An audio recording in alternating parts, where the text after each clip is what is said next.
বৈষম্য বিরোধী ছাত্র আন্দোলনের সংগঠকদের ওপর হামলার প্রতিবাদে গাজীপুরের রাজবাড়ী মাঠে সমাবেশ চলছে। সেখানে আছেন আমাদের সহকর্মী ইকবাল অনিক। আমরা সরাসরি যুক্ত হচ্ছি তার সাথে। ইকবাল অনিক, জানাবেন বৈষম্য বিরোধী ছাত্র আন্দোলনের আজ যেই সমাবেশ আছে সেখানে এখন পর্যন্ত কারা কারা এসছেন এবং এই সমাবেশের পরে তাদের আর কি কার্যক্রম আছে?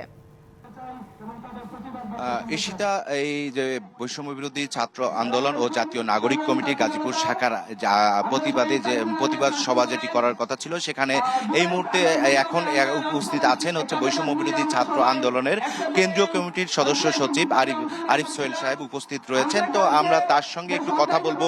তাদের হচ্ছে এই যে তাদের যে সমন্বয়ক যারা রয়েছেন গাজীপুরে, তাদের উপর আওয়ামী দোসরদের এই যে হামলার প্রতিবাদে তারা কি কি পদক্ষেপ নেবেন, এবং সকাল থেকে কিন্তু তারা একটি সমাবেশ করেছে, এখানে সমাবেশ শেষে একটি র্যালি করেছে। এখন আমরা যে বৈষম্য বিরোধী ছাত্র আন্দোলনের যে সদস্য সচিব এখানে উপস্থিত রয়েছেন তার সঙ্গে একটু কথা বলবো। তাদের যে এখন পরবর্তী পরিকল্পনাগুলো কি কি রয়েছে। এই যে একটি হামলার ঘটনা ঘটেছে, এই বৈষম্য বিরোধী ছাত্র আন্দোলনের যে গাজীপুরের সমন্বয়ক যারা আছেন, যারা সদস্য যারা রয়েছে, তাদের উপর হামলা হয়েছে। এখন আপনারা কি কি পদক্ষেপ নেবেন? এই যে 7 মাস পেরিয়ে গেছে অভ্যুত্থানে, তারপরও আওয়ামী দোসররা এখনো শপথে আছে এবং তারা বিভিন্ন পায়তারা করছে। জি, আমরা এখানে আজকে ডিসি অফিসের সামনে, গাজীপুর ডিসি অফিসের সামনে অবস্থান কর্মসূচি পালন করছি। আমাদের দাবি খুবই স্পষ্ট। গতকালকে ছাত্র জনতার উপরে হামলাকারী দুষ্কৃতিকারী আওয়ামী দোসরদেরকে চিহ্নিত করে অবিলম্বে গ্রেপ্তার করতে হবে।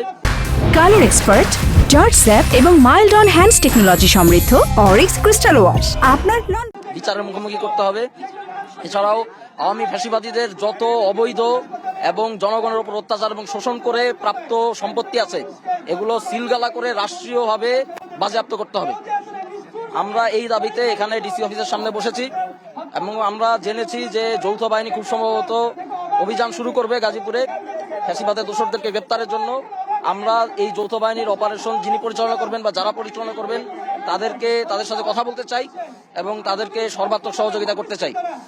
যদি অন্তর্বর্তীকালীন সরকারের ক্ষেত্রে ব্যর্থতার পরিচয় দেয়, তাহলে আমরা বাধ্য হব ছাত্র জনতার নিরাপত্তার স্বার্থে, আত্মরক্ষার স্বার্থে নিজেদেরাই পদক্ষেপ গ্রহণ করতে।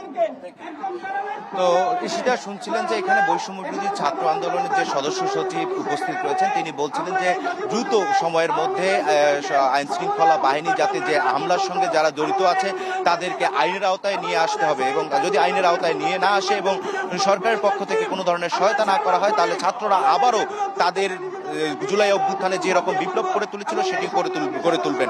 তো এই ছিল আমার কাছে হচ্ছে এই অবস্থান কর্মসূচি থেকে সবশেষ অবস্থা। ঈশিতা। ইকবাল অনিক, আপনাকে ধন্যবাদ।